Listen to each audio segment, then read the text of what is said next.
Yesu asifiwe wapendwa. Amen. Amen. Karibuni tena leo tarehe 25 mwezi wa 7 2026. Tuko pamoja tena katika kipindi chetu cha Verse by Verse Swahili Bible Study, lakini kama ambavyo wengine mtakuwa mnafahamu, labda wengine hamfahamu, lakini leo na tulianza wiki iliyopita, tuendelee na zile ya masomo yetu yale ya kawaida ya tulipokuwa tumefikia. Tulikuwa tunatakiwa tuanzie Samueli wa kwanza sura ya 17, lakini kwa uongozi wa Roho Mtakatifu imekuwa ni vyema kwamba tunatakiwa turudie like a review ya tangu pale tulipotoka mpaka tulipofikia. Kama ambavyo wengi labda mlisikia kwenye chapter 16, tumeona kwamba sasa ufalme unaenda kwa Daudi, na wakati season hiyo ina change, imekuwa ni vyema tukarudia tulichokuwa tumejifunza katika hizi chapter nyingine zilizotangulia.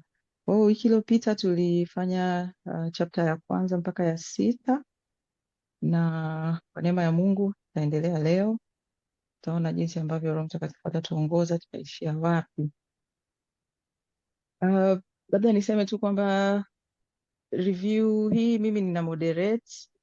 Kwa maana hiyo naamini kwamba kila mmoja wetu amepata nafasi ya kuweza kurudi nyuma na kusoma hizi chapter tena. Kwa hiyo tunashirikishana kile ambacho Roho wa Mungu ameendelea kusema na wewe wakati unaendelea kufanya review hiyo, reflection ambayo kila mmoja naamini ameweza kupata muda, au hata kama hujapata au kupata muda, lakini nasikia ndani yako Roho wa Mungu anakuongoza kitu cha kushare pamoja nasi. Karibu sana.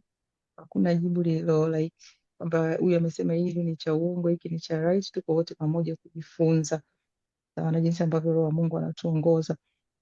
Kwa hiyo straight ahead sitatoa summary, lakini basically tulipoishia kwenye chapter 6 tuliona kwamba sanduku la Mungu lilipokuwa kwa Wafilisti kule, likamwangusha Mungu wao mpaka akavunjika, na tunaona jinsi ambavyo Mungu alijitukuza mwenyewe. Kwa hiyo sasa wakawa wameamua kulirudisha. Kwa leo tunaendelea chapter 7, ambayo katika chapter 7 tunaona jinsi ambavyo Samueli analiita taifa lile kutubu. Lakini katika hii chapter kwa summary tu tunaona kwamba sanduku la agano linarudi Israeli sasa, na baada ya Samueli kuongea nao, Israeli wanaacha kuabudu sanamu, na pia tuliona Mungu anawashindia dhidi ya vita waliokuwa nayo na Wafilisti, na tunaona Samueli analisimamisha jiwe ambalo mahali pale pakaitwa Ebenezeri. Karibuni watumishi wa Mungu kushare kile ambacho kila mmoja wenu Roho wa Mungu amesema naye. Hapa jinsi nilivyoweka hii screen, sijui kama nitaona vidole. Right, enlarge my screen. Yeah. Karibu Sister Kanana. Amen. Bwana Yesu asifiwe. Amina. Amina. Amina. Hopefully you can hear me. Chapter hii ina mafundisho mengi mazuri. Kwanza tunavyoona, samahani kidogo, kuna kelele background. Tunakusikia vizuri lakini. Okay. Vizuri. Asante. Tunaona wakati mwingine kama ulivyosema Sister Belinda, sanduku limerudishwa na likapelekwa kule Kiriath-Yearim. Likapelekwa kule 20 years. Tunaona kwamba Mungu yuko kimya 20 years. Yuko kimya, haongei na watu wakati huo. Ni jambo la kutafakari. Alafu ukiangalia tena ndio tunakuja hii toba. Sasa mimi nilikuwa natafakari kwamba kuna vipindi vingine Mungu yuko kimya kwa sababu labda kuna mambo ambayo hayako sawa. Nilikuwa natafakari kwamba mtu unaenda kanisa, kwa mfano unaweza ukachukua sanduku, is the presence of the Lord. Kwa hiyo tunaangalia labda kanisani, mtu unaenda kanisani au una watumishi mbalimbali, vipindi hivi viko pamoja na sisi, lakini bado usikii sauti ya Mungu. Umsikii Mungu. Mungu ajibu, tuna shida, tunahangaika na hii na hii, hajibu. Kwa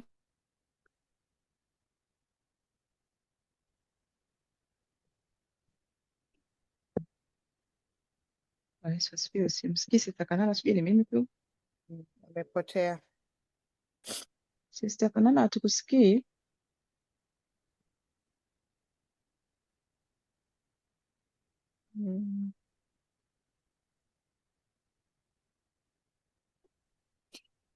Simsikii Sister Kanana. Karibu, kama kuna mtu mwingine wakati tunaendelea kumsubiria arudi.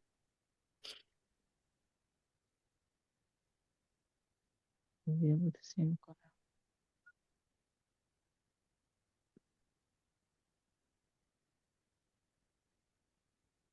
Sister Kanana, sioni hata kama amejimute. Can you see kwamba amejimute or anything like that? Hajajimute, nadhani tu matatizo ya kimtandao Nafikiri amepotea mtandao maybe. na mtandao. Bwana Yesu asifiwe. Shalom. Amin. Jamani, samahani mimi Shalom, wiki Sister Jane. Karibu. labda nataka niulize tu swali alafu nijue baki na kuchangia. Last week sikuwepo. Kwa hiyo kwenye chapter hii 7 mlicover yote au unachangia kutokana na Ndio tunaanza. ndo mnaanza? Chapter Okay, 7 ndio asante. tunaanza. Okay, Tulishia basi. chapter 6. Karibu. Okay, sawa. Basi asante. Naomba kama sekunde mbili tu. Amina. Sioni mkono mwingine na Sister Kanana naona amepotea for some reason. Yeah, labda niendelee kutokea kwenye point ambayo alikuwa anaiongelea. Tuliona wanaomboleza for 20 years wakiwa wako na sanduku, lakini ukija kusoma kule mbele, wakati Samueli anaenda kuongea nao na kuwaambia watubu, tuliona hawa watu walikuwa kumbe katika hiyo miaka 20 ambayo walikuwa wanaomboleza, lakini bado walikuwa wamekaa na masanamu, walikuwa wanaendelea kuabudu miungu mingine.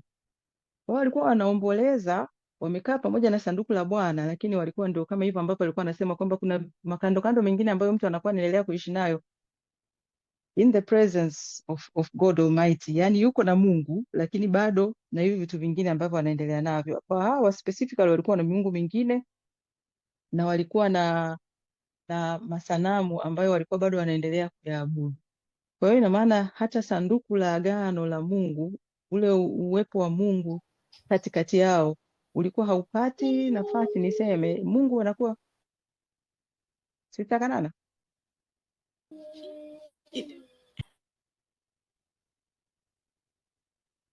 Sitakanana, ulipotea, sijui kama unataka kuendelea nisimalizie point yako. Bwana Yesu asifiwe. Unanisikia? Amen. Amen. Naona Tunakusikia. internet ili drop, adui anataka kufanya mchezo, lakini tupo bado kwa jina la Yesu. Amen. Nilikuwa naongelea tu point nzima kwamba tunaona Mungu yuko kimya for a period of 20 years, tunaona hapa, lakini watu wana sanduku, wana presence of the Lord, wako pale, mambo haendi. Kwa nini? Tunajitafakari kama sisi wenyewe kwa hapa, yani unakuta labda mtu unahudhuria ibada, unaenda kanisani, unaenda sehemu ambazo kuna presence of the Lord, lakini hakuna chochote kinachoendelea. God is quiet. Mungu yuko kimya. Sasa ukija kuangalia, ndio nilikuwa nasema muangalia Samueli anatuonyesha kwamba kuna shida, kwamba kuna miungu. Kuna watu wanaabudu miungu.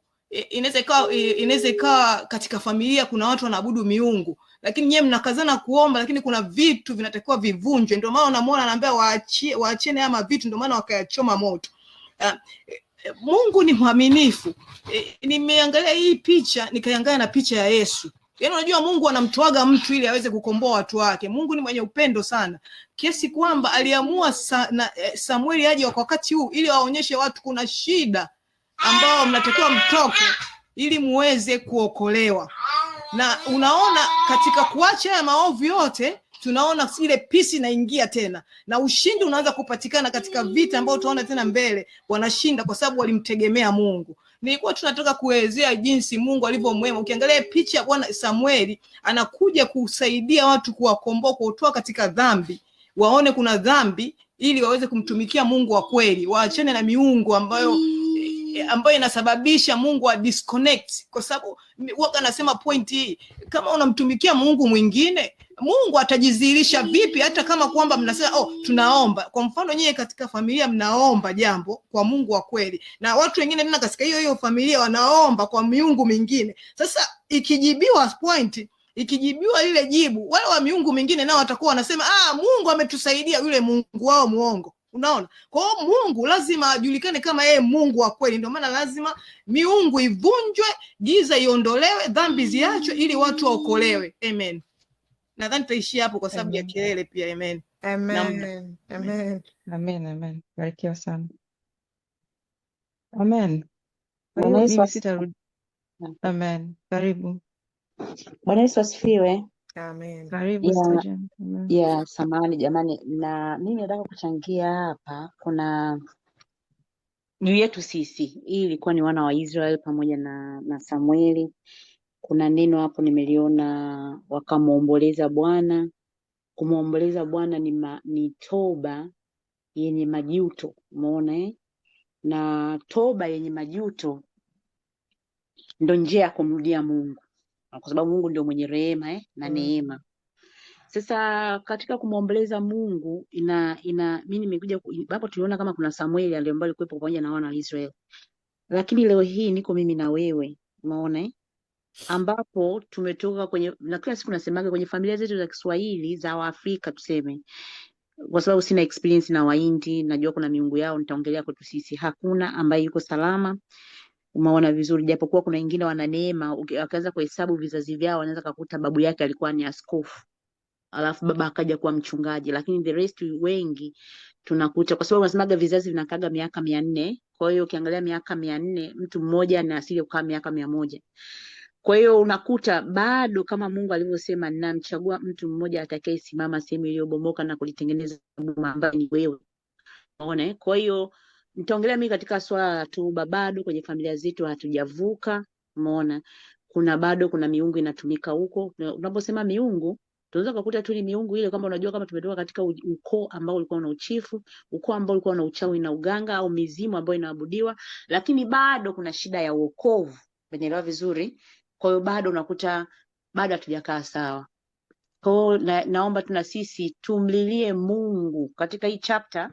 Japokuwa mimi sijajiandaa vizuri, lakini nitasema machache ili naachia watu wengine, labda nitapoendelea hapa tunaendelea kujifunza na kutokana na wengine, kuna mambo mengine yatakaa kwamba naweza nikaichukulia hii chapter number 7 ni swala la uamsho kwa wana wa Israel. Amen. Na sisi bado tuna kazi ya kufanya uamsho kwenye familia tulizotoka. Umeona hiyo upande ulikoolewa, huko upande ulizaliwa, upande wa baba, upande wa mama, huko ulikoolewa kuna upande wa mama mkwe, kuna upande wa baba mkwe. Umeona Kwa hiyo Mungu atusaidie tuweze kusimama salama na kwa nguvu za Mungu za ujasiri, kwa sababu mimi I don't know, nitaongelea mimi kwa nafsi yangu process ya kulia katika wokovu, I will just know is about me. Yani kwamba kwa sababu nimeokoka kwenye shida sijaokoka kwa ile neema tu Yesu anakupenda akafanya huduma, mimi nimekuja kwa machozi.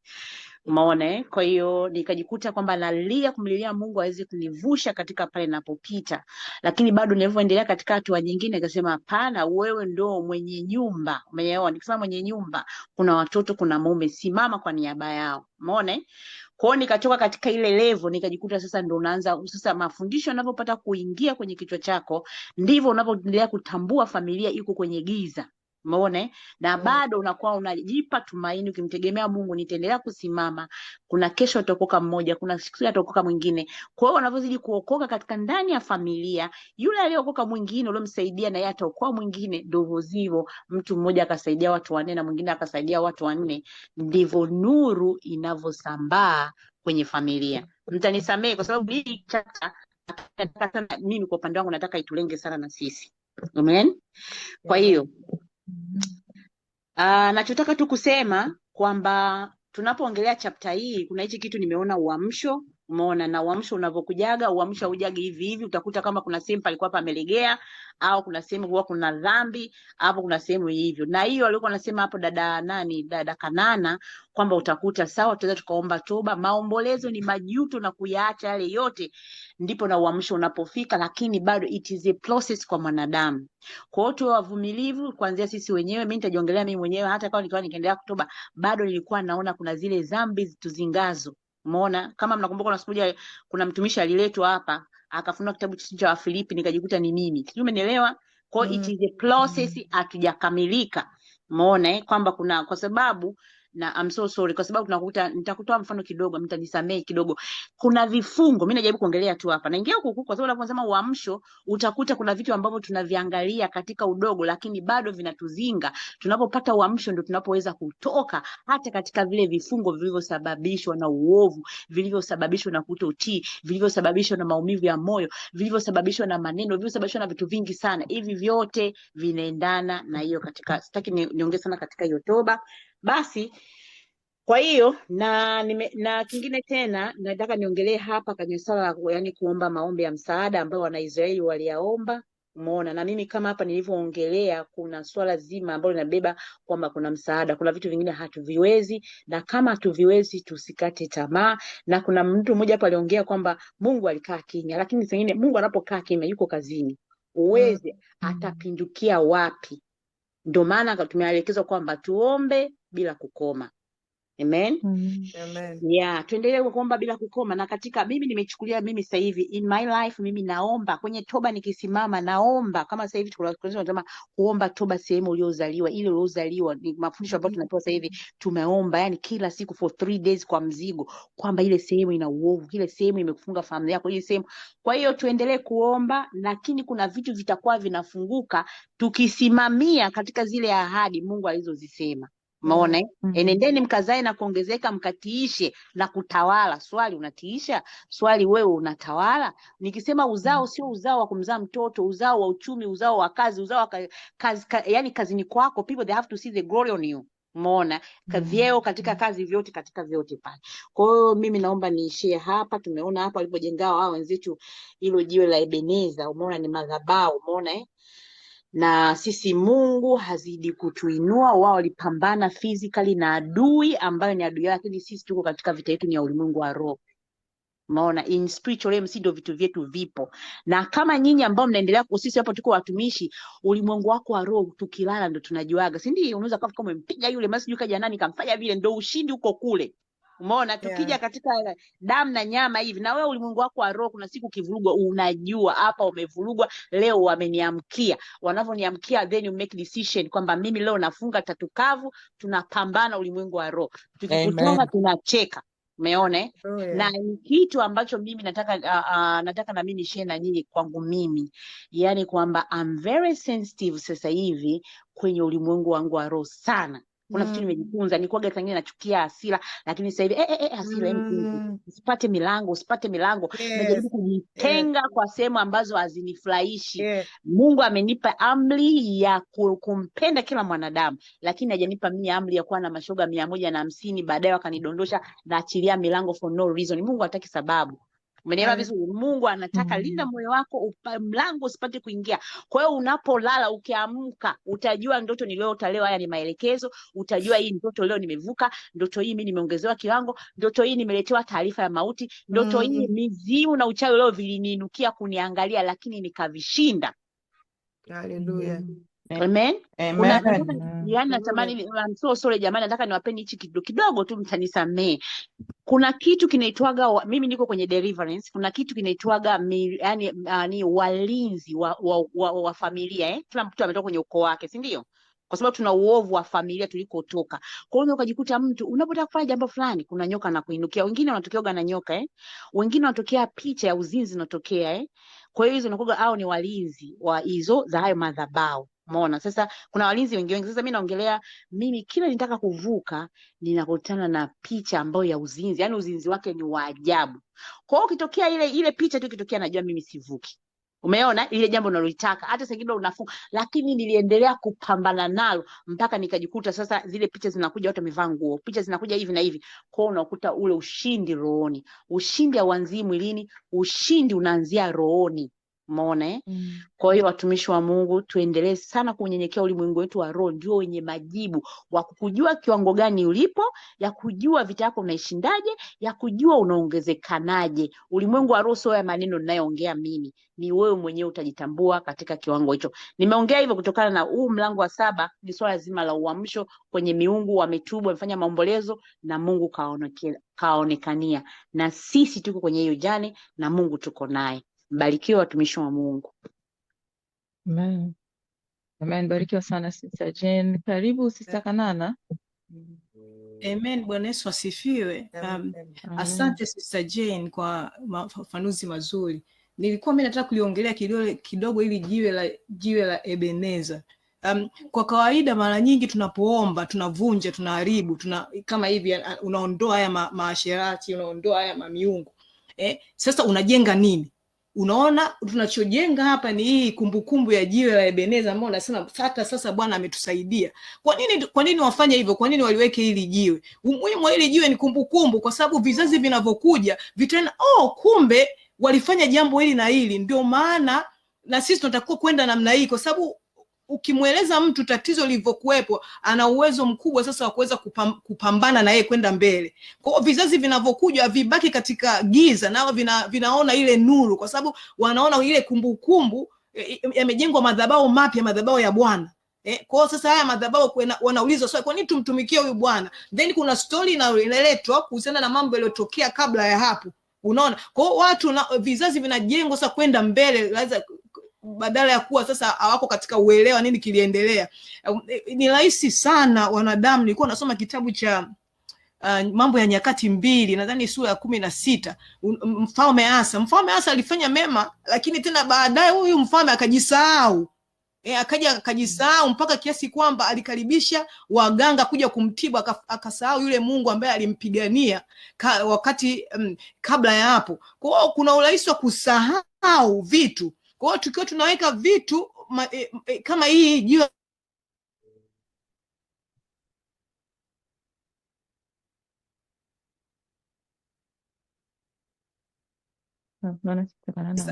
kumbukumbu, kuweka kumbukumbu ya mambo, matendo makuu Mungu anayoyatenda, na kuwasaidia wengine wanaokuja na vizazi vinavyokuja, ili wajue kwamba kweli Mungu alitenda na kweli alitutoa hapa. Ndio maana tunasoma hizi stories za kwenye Biblia za watu mbalimbali. Sisi kama alivyosema Sister Jane, sisi ni watu ambao Mungu ametoa katika familia zetu. Sisi watu tunatakiwa tusomwe na sisi. Usione aibu kusema ukweli kwamba nilitenda hivi na hivi na hivi, lakini Mungu akanikomboa kwa hivi. Kwa hiyo hii story isibakie tu kwetu, umeondoka ulimwengu huu, umejisahau, na vizazi vinakuja na venyewe vinaanza tena upya, lakini vikiwa na mwongozo kidogo inasaidia kwenda mbele. Bwana Yesu asifiwe. Amen, amen. Amen. Amen. Mungu awabariki sana kwa uchangiaji wenu mzuri sana. Nimeendelea kujifunza. Sitataka kuongezea sana kwenye hilo, kwa sababu naona vitu vingi tayari mmeshaviongea. Ya muhimu kama ambavyo mlisema, labda niseme tu kidogo kwamba toba ni kugeuka. Waliambiwa waiondoe ile miungu, alafu wamtengenezee Bwana mioyo yao, wakamtumikie Bwana peke yake, na tunaona hiki ndicho kitu ambacho walikifanya. So kwa hiyo hata sisi the first step kwanza, tatambua shida iko wapi, basi unaamua kutoa kile ambacho sio sawa na Mungu ambaye unataka kumgeukia, alafu sasa you make a U-turn. Neno la Mungu linatuambia tutubu ili turejee, ndio dhambi zetu zinaweza kufutwa, zije hizo nyakati za kuburudishwa Bwana akiwa pamoja nasi. Sitaongea zaidi hapo. Twende kwenye chapter 8. Katika chapter 8 tuliona Mungu anasema wamekataa utawala wake.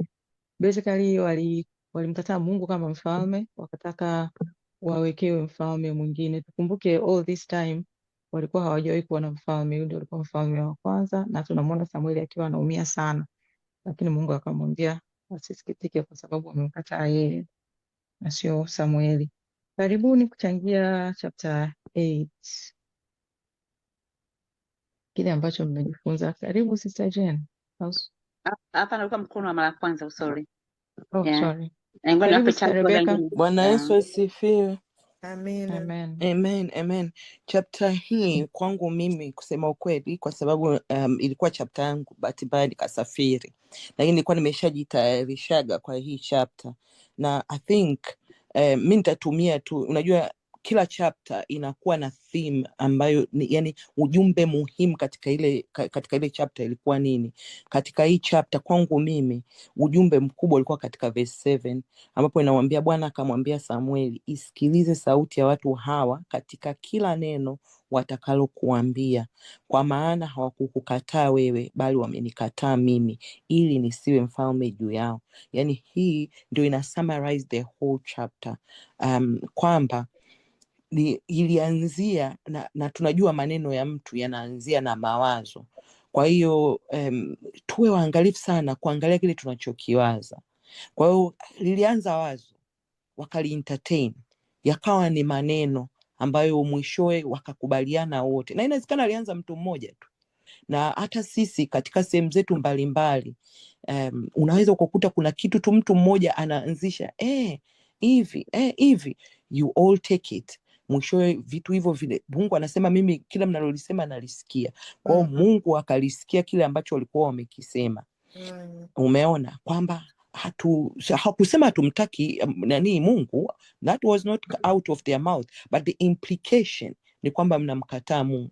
Kwa hiyo na sisi vile vile kuna vitu vingapi ambavyo implication yake ni kwamba hatutaki uongozi wa Mungu, na vipo vingi, na vingi kwetu sisi ni matendo yetu, kwa sababu sisi ni walokole wengi tuna maneno matamu.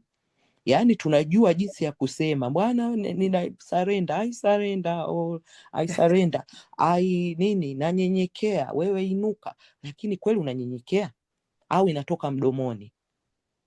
Na Mungu alituonya akasema watu hawa wananiabudu kwa kwa ulimi. Kwa hiyo inawezekana kweli tukawa wazuri sana kwa sababu ya mafundisho mengi tunayoyapata. Tunajua I'm not gonna say that, but my action zinaenda sawasawa na Mungu. Kwa hiyo hicho kitu nadhani kilikuwa ni muhimu sana, kwamba we don't have to say we don't want God, lakini pale ambapo tunajiongoza wenyewe, tunaongozwa na system, tunaongozwa na mfumo, tunaongozwa na watu, badala ya kuongozwa na Mungu kwa namna yoyote ile, tunakuwa tumemkataa Mungu, na Mungu atusaidie sana. Kingine ambacho kimezaliwa na wao kumkataa Mungu ni kwamba badala yake mnamtaka mfalme, lakini Mungu akawaonya huyo mfalme atakuja kuwafanya hivi na hivi na hivi na hivi, lakini wao wakasema katika mstari wa 1 hapo nimeuona, lakini watu hao, mstari wa 19, lakini watu wao wakakataa kuisikiliza sauti ya Samueli wakisema, sivyo hivyo, lakini tunataka kuwa na mfalme juu yetu ili tufanane na mataifa yote, tena mfalme wetu atuamue, tena atoke mbele yetu na kutupigia vita vyetu. Kwa hata vita wakutaka tena kupigiwa na Mungu, walitaka vita vyao wapigiwe na mfalme. Unaona, lakini Samueli tena akalia, Bwana akamwambia hawakukatai wewe, kwa sababu mara nyingine na sasa hivi kitu ambacho Mungu amenisaidia kujifunza ni kwamba nisitake anything personal, anything at all. Yani kitu mtu mwingine akikisikia anaweza kuwa offended yeye on my behalf. Mimi namwambia no, yani nimeshavuka hiyo stage ya kusema kwamba I'm offended by someone saying something. Kwa sababu gani? Mtu anaweza kutumiwa either na Mungu au na shetani. Shetani anaweza kumtumia ili nisifike sehemu fulani. Mungu anaweza kumtumia kuinani imani yangu. Kwa hiyo mimi nitakapoichukua ile personal, naweza mimi ndo nikamkosea Mungu badala ya kufanya mapenzi ya Mungu. Mapenzi ya Mungu kwa hawa ilikuwa ni kwamba awafundishe kwamba your own way, sawasawa na Mungu alivyoamua kuileta law, alileta sheria. Kwa nini Mungu hakumleta Yesu kwanza kabla hajamweka Musa sheria? Alijua mioyo ya wanadamu, kwa hawakuwa tayari kuongozwa, kuletewa ukombozi wa moja kwa moja. Ngoja niwaonyeshe kwamba sheria haitawaokoa, then nimlete Kristo. Same way, okay? Mnataka kuongozwa na mfalme, I give you mfalme. Ngoja waongozeni muone matokeo, ili akija mfalme ambaye moyo wangu benani, mtakuja kumnani. Lakini kwetu sisi sasa inakuwaje hapa? Tunaweza kuiapply vipi kwamba watu hawa wakataka kusikiliza sauti ya Samueli na pale penye onyo? Jamani, Mungu anaongea na sisi kila siku, kama alivyosema Sister Jane. Mungu anaongea na sisi, anatuonya mambo mengi, tunaonywa, lakini sijui tunakuwa hatuamini mpaka kile kitu kije kitokee, au ni kwamba we are careless, au tunasahau. It's one of them. Au ignorance, one of them. Au pride. Inawezekana ni pride, kwamba it won't happen to me kwa sababu I'm so. But Mungu anatuone. Ni kama sasa hivi ambavyo wote tumekuwa tumeonywa kwamba Yesu yupo karibu kuja, majira yatakuwa haya. Nobody ambaye ameokoka atakuja kusema mimi sikujua kwamba Yesu yuko karibu, kwa sababu kila kitu tumeambiwa 1 2 3, this is how dunia itakuja. Sisi wenyewe ni mashahidi, hata tukiangalia tu watoto wetu, the way they behave, everything, unaona ni Yesu anarudi. Lakini je, kweli tutasubiri mpaka tuachwe? Mungu atusaidie. Fanya niishi hapa. Amen. Amen. Amen. Asante sana kwa mchango mzuri. Kweli Biblia inatuambia kwamba tuko ulimwenguni but we are not of the world. Sasa ndio hapo tujitambue na kujitenga na hayo mambo mengine. Sitajeni, karibu. Bwana Yesu asifiwe. Amen. Yaani mimi sitoenda mbali sana na dada Rebeka, nataka tu nami nijazilizie yangu. Hapo dada Rebeka kama mmemsikia, kuna neno alitumia mawazo. Umeona? Na sisi lazima tutambue, yani kwenye swala la wazo tuwe waangalifu sana na tumuombe Mungu katika masuala ya mawazo. Kwa nini? Mungu waga anasema kwa kupitia ndoto na anapitia hata kwenye mawazo.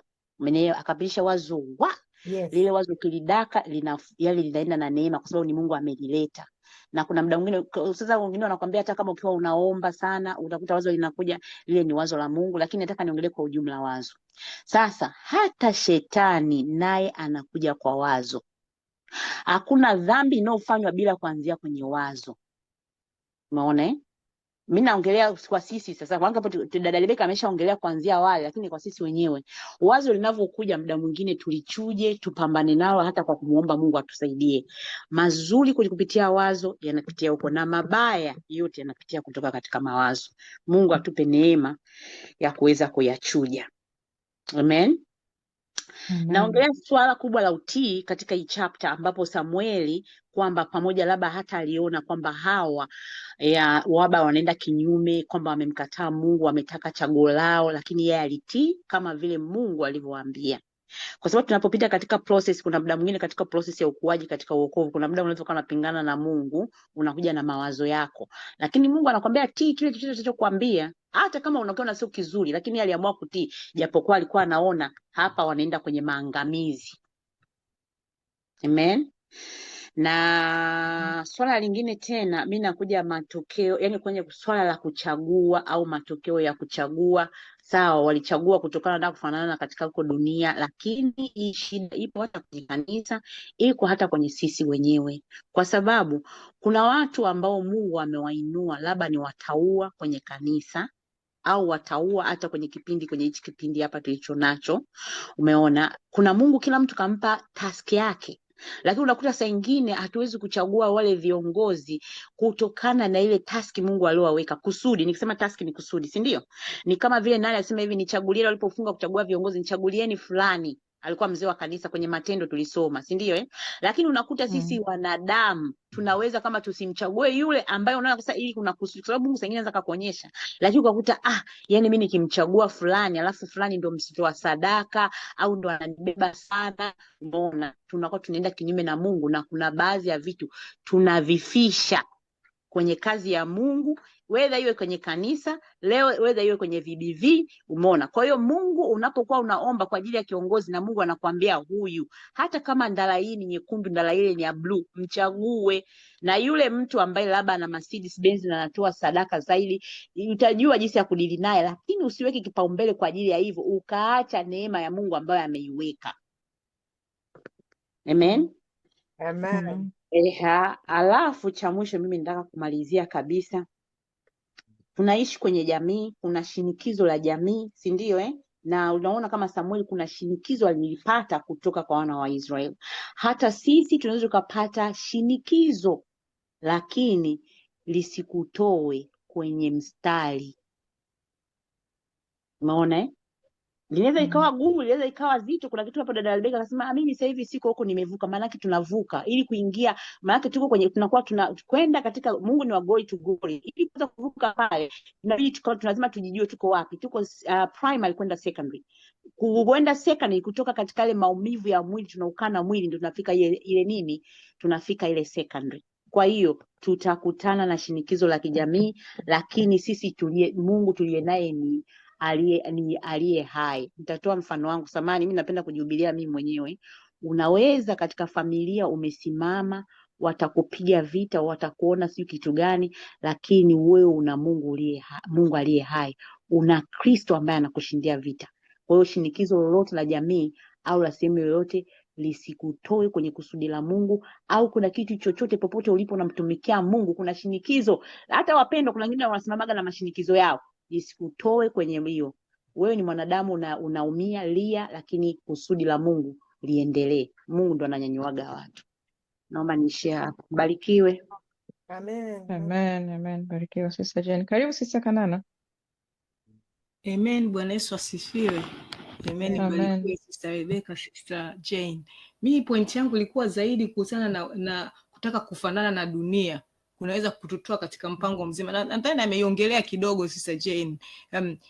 Kututoa kwenye mpango mzima wa makusudi ya Mungu katika maisha yetu. Mara nyingi unataka kufanana na watu, labda unataka usionekane, yani usionekane out of place. Ndio mara nyingi watu tulivyo. Unataka kujifanya sasa sisi tuko sawa na wengine. Hapo unaweza Mungu ametuumba uniquely, you know. Niliongea last week kuhusiana na issue nzima. Mungu anaposhusha roho ziko tayari, Mungu anazo.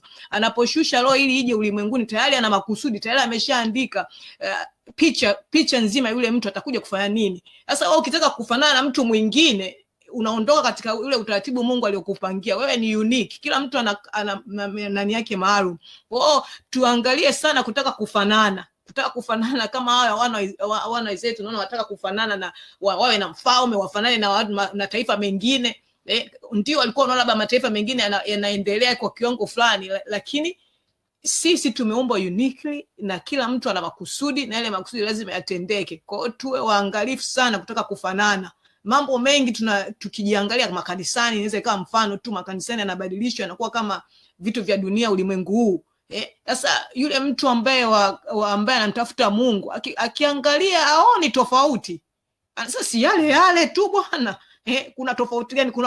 Kuna nini hapo kinachonisababisha niseme kwamba niende huko? Kwa hiyo tusiwe vikwazo vya kusababisha watu wengine wakashindwa kumpokea Mungu, kwa sababu hatujasimama katika mpango wa Mungu. Tumejifanya na sisi tukaonekana kama wale watu wa mataifa au wale watu ambao hawamwamini Yesu Kristo. Ninapenda kuishia hapo. Bwana Yesu asifiwe. Amen. Barikiwa sana Sister Kanana. Karibu Sister Pam.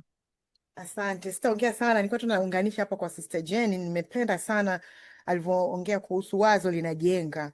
Yaani wazo linajenga. Kwa sababu yani ina maana ni idea tu inaanza. Natoa mfano. Fikiria tu nyumba unaokaa wewe hapo. Unafikiria idea imetoka kwa nani? Ni architect anakuwa na idea, anakuja anakuchorea, nyumba inajengwa. Mtu anaangalia movies, unaangalia hizi movies, unaangalia ni mtu amepata ideas, katengeneza movie. Unaiangalia unaona kama ni movie imeshatengenezwa, designers hawa wa vitu vyovyote vile, ni wazo la mtu ya idea.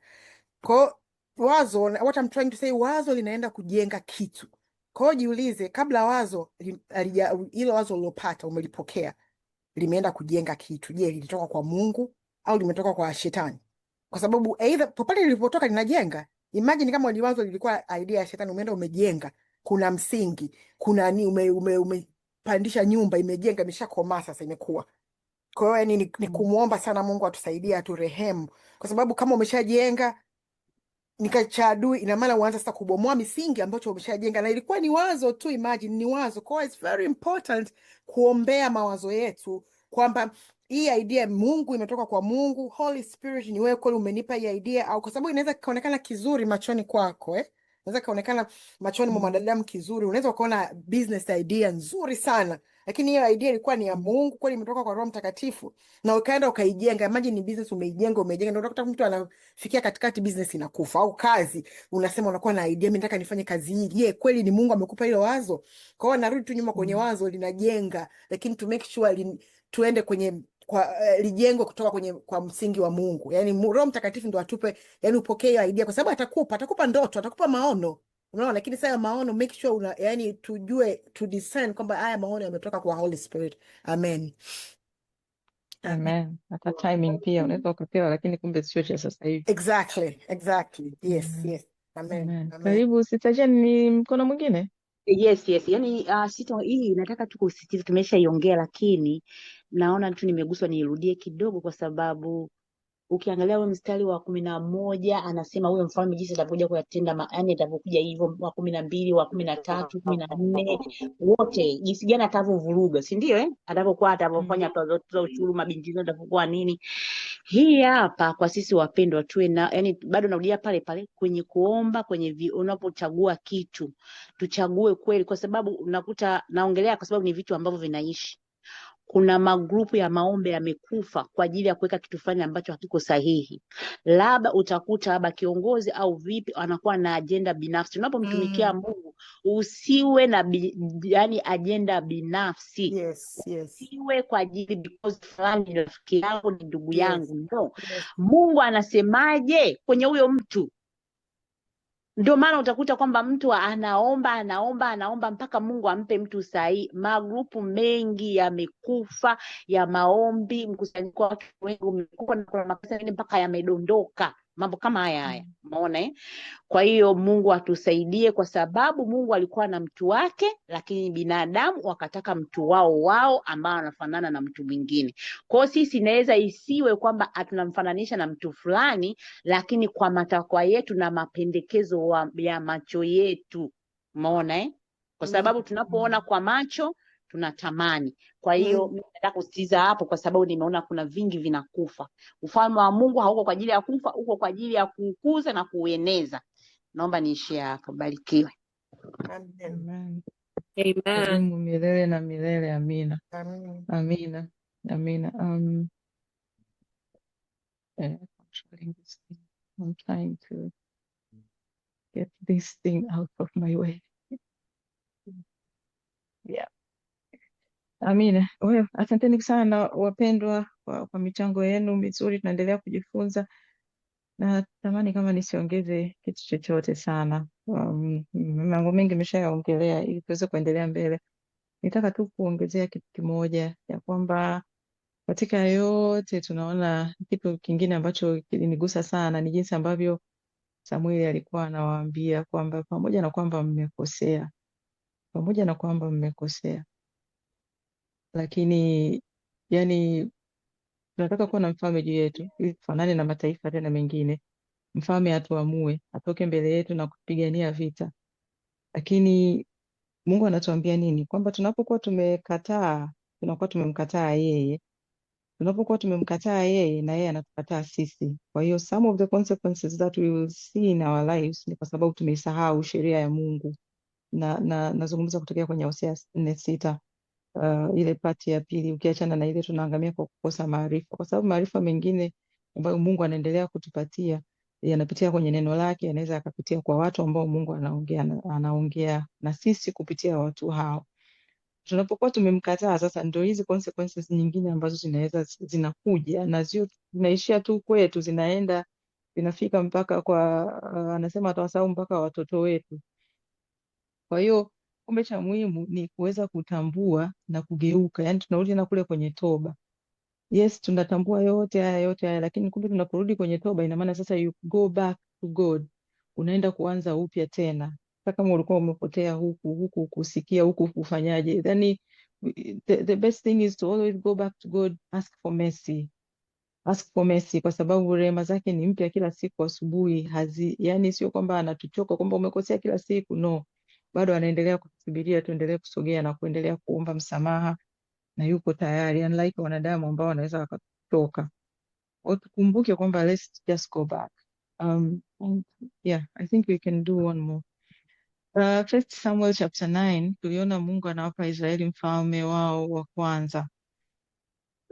Tuliona Sauli anatoka kwenda kutafuta punda, and then mtumishi yule ambaye alikuwa naye wakati anaenda kutafuta punda, Mungu alimuongoza kwenda kukutana na Samueli. Na pia tunaona Samueli anaonyeshwa na Mungu kuwa Sauli ndio mfalme ambaye anatakiwa kusimama sasa, ambaye alimwambia atamuonyesha. Karibuni tuchangie kile ambacho tumejifunza katika chapter 9. Bwana Yesu asifiwe. Dada nani, Amen. samani kidogo, mimi nataka kwenye ile chapter 9, kwenye ule mstari wa 3, samani kidogo, very important, mimi nimeona kwangu sana kidogo tu, samani kuhusu wale watoto wa Samueli hawakwenda njia ambazo sio sawa, kama mnakumbuka pale. Sasa pale labda alifanya mambo mengine ambayo namsikiza Mungu. Chapter 8. No, kuna point nataka niachilie hapa na sisemei sana. Nataka nasema unamaanisha kwenye chapter 8. kwenye yes, watoto ule mstari wa wa tatu. Samueli. Ndio. Sasa mimi Okay. najaribu kuongelea kwa sisi tumezaa watoto wetu hapa, kidogo anakuwa na shida katika, tunajua mashuleni wanafundishwa vitu vingine na vitu, lakini nataka tu tukumbushane, Mungu atupe neema jinsi ya kudili na hawa watoto, tusiwaache nyuma. Tuko hapa kila siku tunajifunza, lakini na haya tunaojifunza na hata tunapomtumikia Mungu, watoto wetu tusiwaache. Na tuliozaa hapa tunajua watu jinsi walivyokuwa wabishi. Umeona, ni hilo tu. Kwa hiyo tusimuone tu Samueli, lakini sisi tunao mzigo wa watoto wetu wa kwenda sawa sawa na mapenzi ya Mungu. Basi samahani kwa tuliko chapter 9. Amen, Hilo tu. amen. Well, nataka tu kusema pia tusikiri hayo maneno ya kwamba watoto wetu ni wabishi. Tunakataa kwa jina la Yesu Amen. Kristo, maneno Amen. yanaumba. Amina, Amen. amina.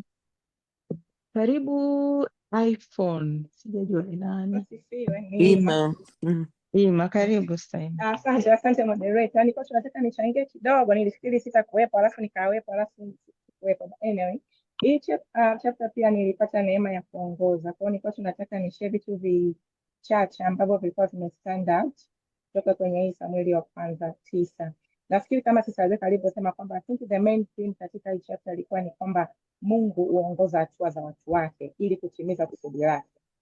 Nafikiri that is a big thing. Kwa hiyo hata na sisi hapa Mungu anatuongoza kila siku, sababu kuna Bible verse inayosema kwamba the steps of the righteous are ordered by the Lord, yeah? Na hicho ni kitu ambacho Mungu yeye anatuongoza kila siku. Ila sema sisi kinachotukosesha kuwa katika mstari mara nyingi ni utii.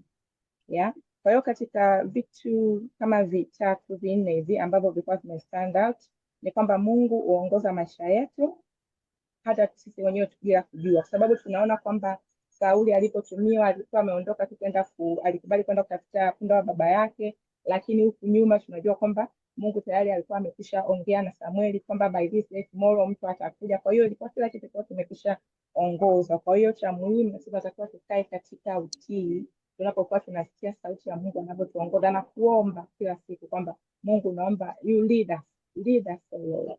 Yeah? Kama tunaposema kwenye mistari tu mingi Zaburi ya 23 na scriptures nyingine nyingi, lakini pia tulikuwa tumeona kwamba Mungu huandaa mambo kabla hata yani hatujafika au bila hata sisi wenyewe kujua, kwamba Mungu anajua, he knows from the end from the beginning, kwamba alijua kila kitu kitakachokuja kutokea. Kwa hiyo anatumia mazingira yetu ya kila siku. Hii ya Sauli alitumia kupotea punda, lakini alikuwa anajua kwamba atazunguka siku 2, siku ya 3 ataenda kukutana na Samueli. Amen. Alafu pia tunaona kwamba tulijifunza kwamba Mungu huona watu kwa mtazamo tofauti, sio kama sisi wengine tunavyoona. Kama tunakumbuka pale mwanzo Sauli alipoambiwa kwamba ametia 80 na kelele, niko sehemu ambayo ina utulivu kidogo. Alianza kusema kwamba yeye ni mdogo, ametoka kwenye kabila dogo, lakini Mungu aangalii hiyo katika kutimiza kusudi lake. Na kitu tulichojifunza hapa ni kwamba Mungu atakapokupa ile huduma atakuwezesha. Kwa hiyo it doesn't matter where you started. Unachotakiwa kufanya ni utii na kuendelea kukaa miguuni kwa Mungu ili aweze kukuwezesha. Hallelujah. Na pia tunaona kwamba miadi ya Mungu si ya bahati mbaya, kwamba ile jinsi Sauli na Samuel walivyokutanishwa, ingawaje kulikuwa kuna vikwazo vingi, maana Sauli alivyokuwa ameambiwa na mtumishi wake kwamba twende tukamuone yule mtu wa Mungu, akasema mara hatuna zawadi, hatuna nini, vile vyote vilikuwa vikinganisha, lakini mwisho wa siku kuna kwamba yule msaidizi wake alikuwa tayari ana kila kitu ameshajiandaa.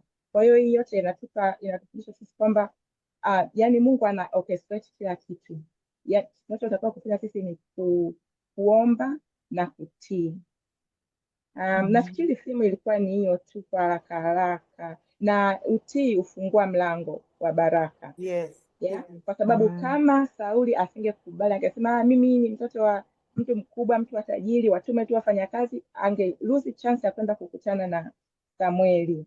Lakini kitu kikubwa sana ambacho nilikuwa nafikiria nimejifunza pia, tunajua kabisa kwamba Sauli Mungu alikuwa amemchagua, alikuwa ana sifa ambazo zinakidhi matakwa ya Waisraeli kidunia, lakini pia Mungu alikuwa ameshajua moyo wake, ingawaje Mungu is the righteous God, I believe kwamba anajaji mtu kwa kulingana na mtu vile alivyo.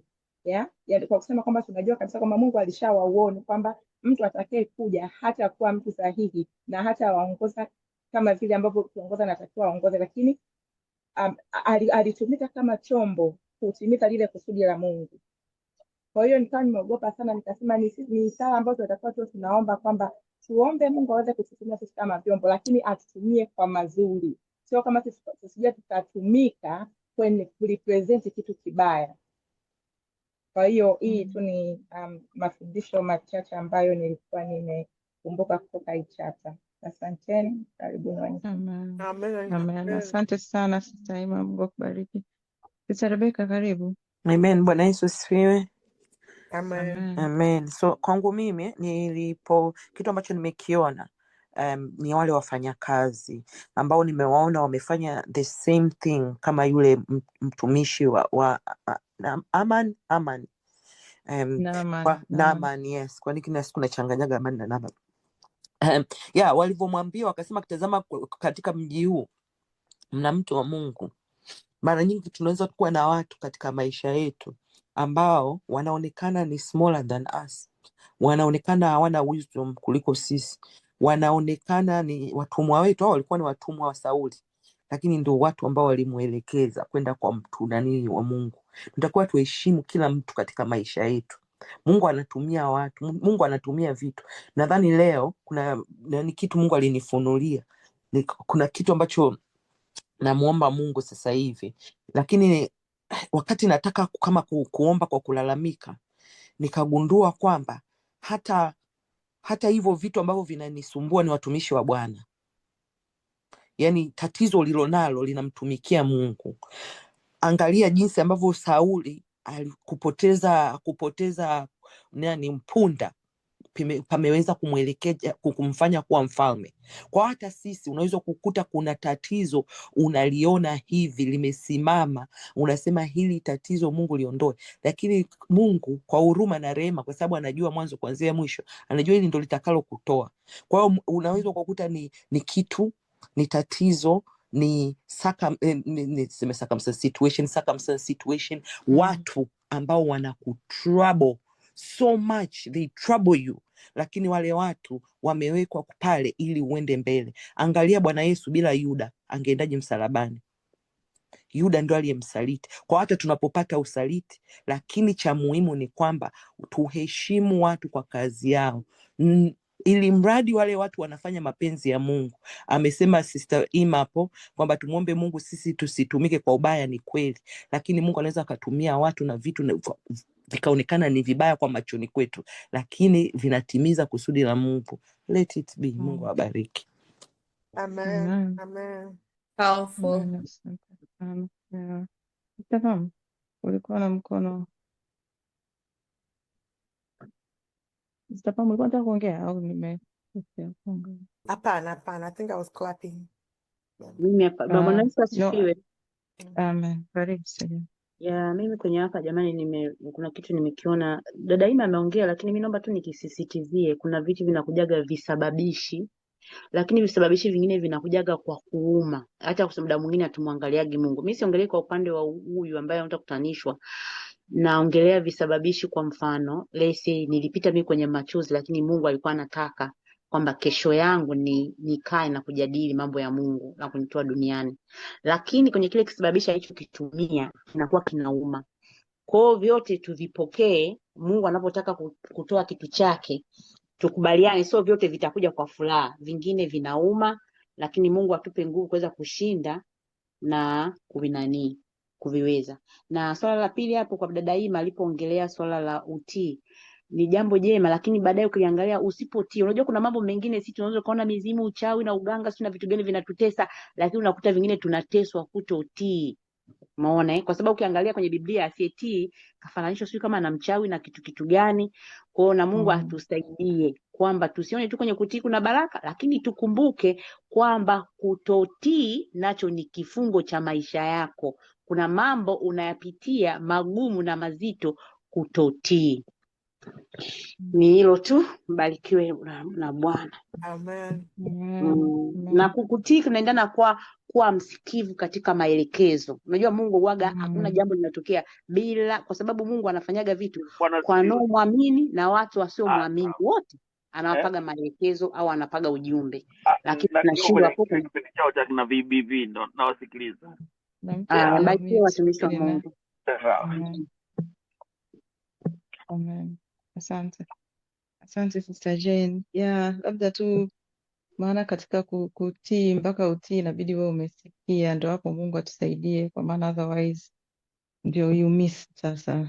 Sister Hana anasemaga basi la mshahara linakuwa limeondoka, kwa sababu usiposikia then you miss that opportunity and then ndo imeondoka, mpaka rehema za Mungu tena aje akurudishie tena kukuambia the next time na ukaweza kumsikia. Kwa hiyo kitu ambacho kwa kimenigusa mimi sana ni katika hii on top of that ni ile sasa kuwa in step with the spirit of God at all times.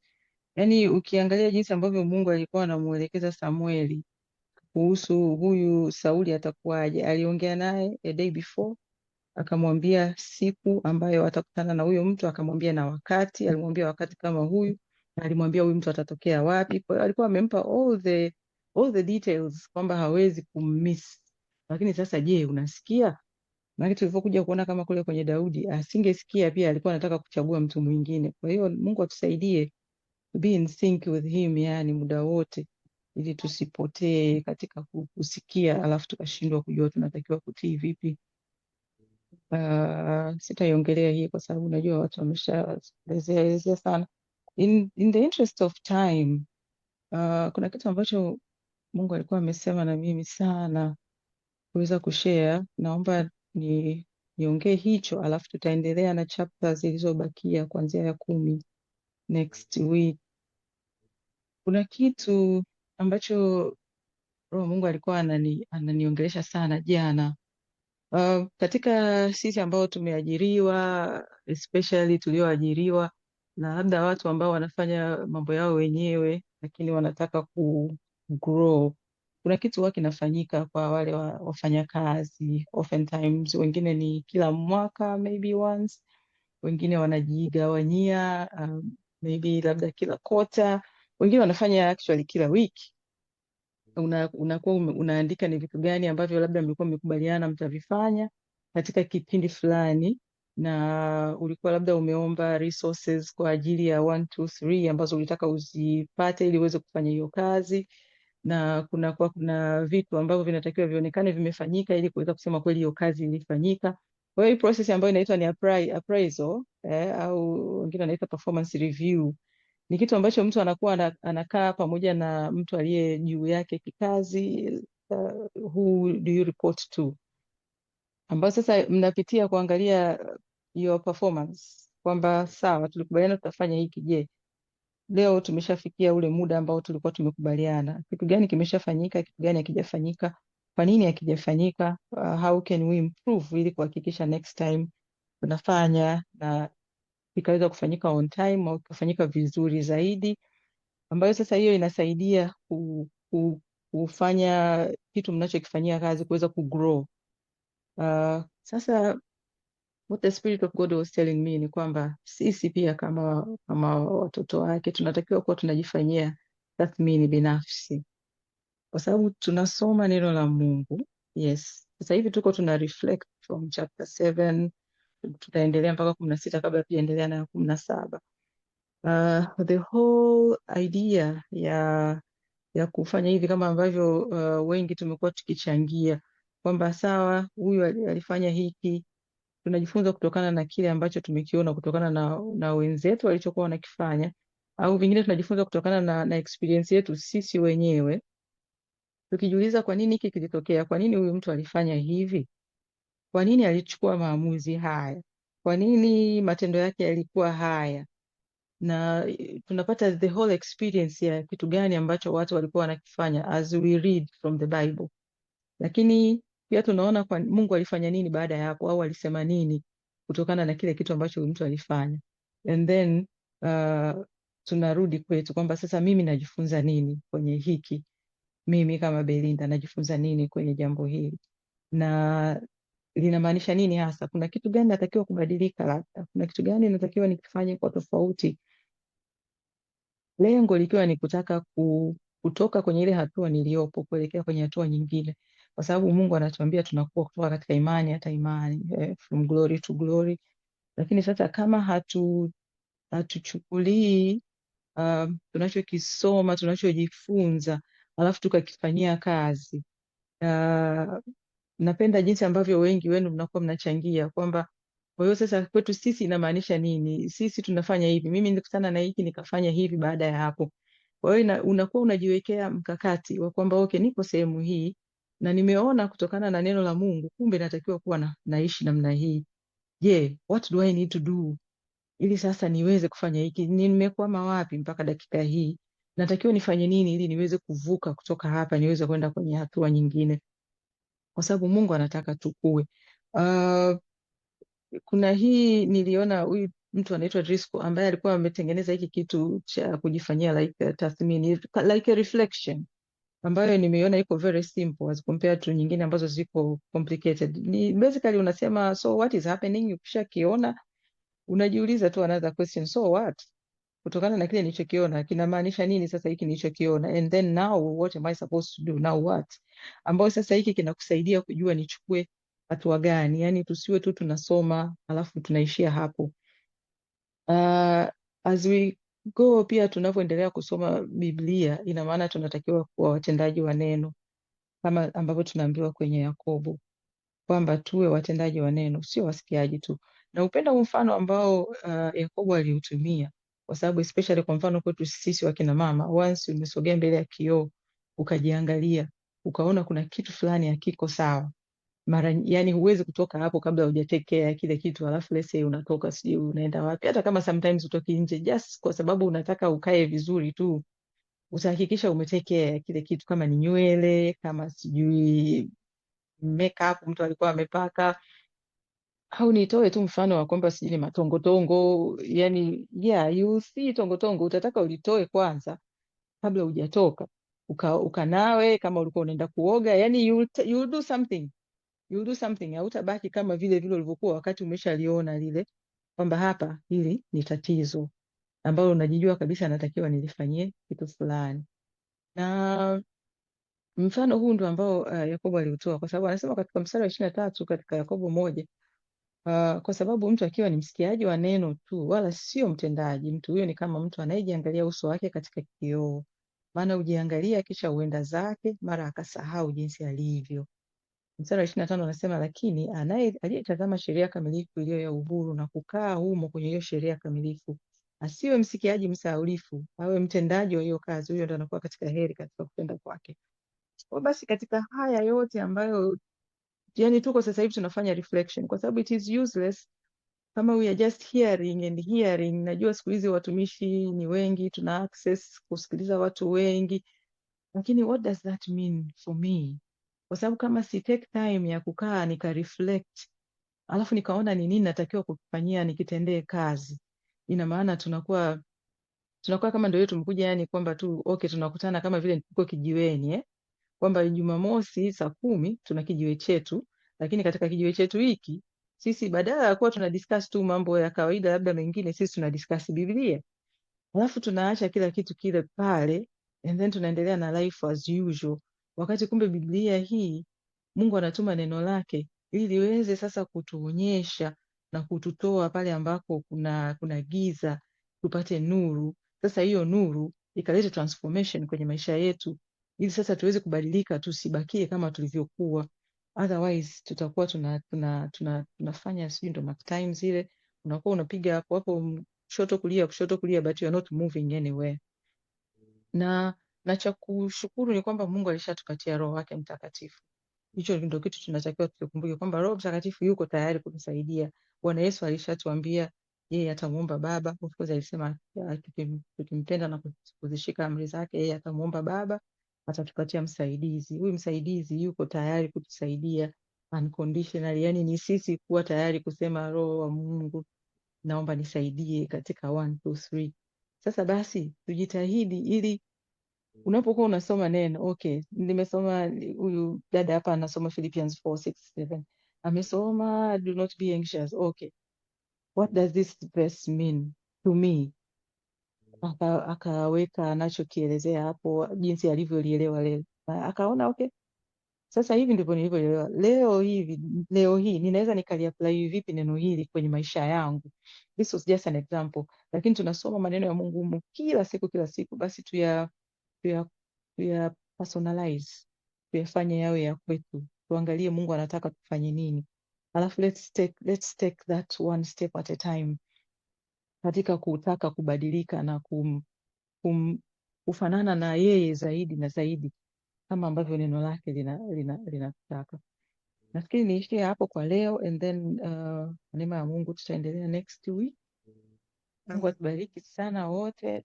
Kumbuke tu kwamba katika yote haya, one of the things ambavyo Mungu anataka tubadilike ni kwamba katika yote tunawezeshwa na Roho Mtakatifu. Roho Mtakatifu tunakuwa naye ndani ya mioyo yetu pale ambako tunakuwa tumempokea Kristo Yesu kama Bwana na Mwokozi wa maisha yetu. Without that hatuwezi peke yetu kwa nguvu zetu. So the first step, ambapo unajijua kwamba mimi Kristo sio Bwana na Mwokozi wa maisha yangu, ni kuamua kutubu na kugeuka na kumpokea Kristo kama Bwana na Mwokozi wa maisha yetu. Kama nilikuwa nimeokoka nikaamua kurudi nyuma for whatever reason, bado there is time. Neno la Mungu linatuambia Bwana hakawii kuitimiza ahadi yake. Hachelewi kama ambavyo wengine wanadhani kukawia, lakini anavumilia kwa sababu hapendi mtu yoyote apotee, bali wote tuweze kufikia kwenye hiyo toba. Kwa hiyo karibu, kama unataka kumpokea Kristo Yesu kama Bwana na Mwokozi wa maisha yako. Mwisho wa session hii kutakuwa kuna sala pale, lakini feel also free kutafuta mtu yoyote kwenye kikundi ambaye unaweza ukaomba naye akakuongoza sala ya toba. Mungu awabariki sana wapendwa. In Amen. Jesus name. Amen. Amen. Karibu. Amen. Ubarikiwe sana. Amen. Amina. Karibu Sunana. Amen. Hallelujah.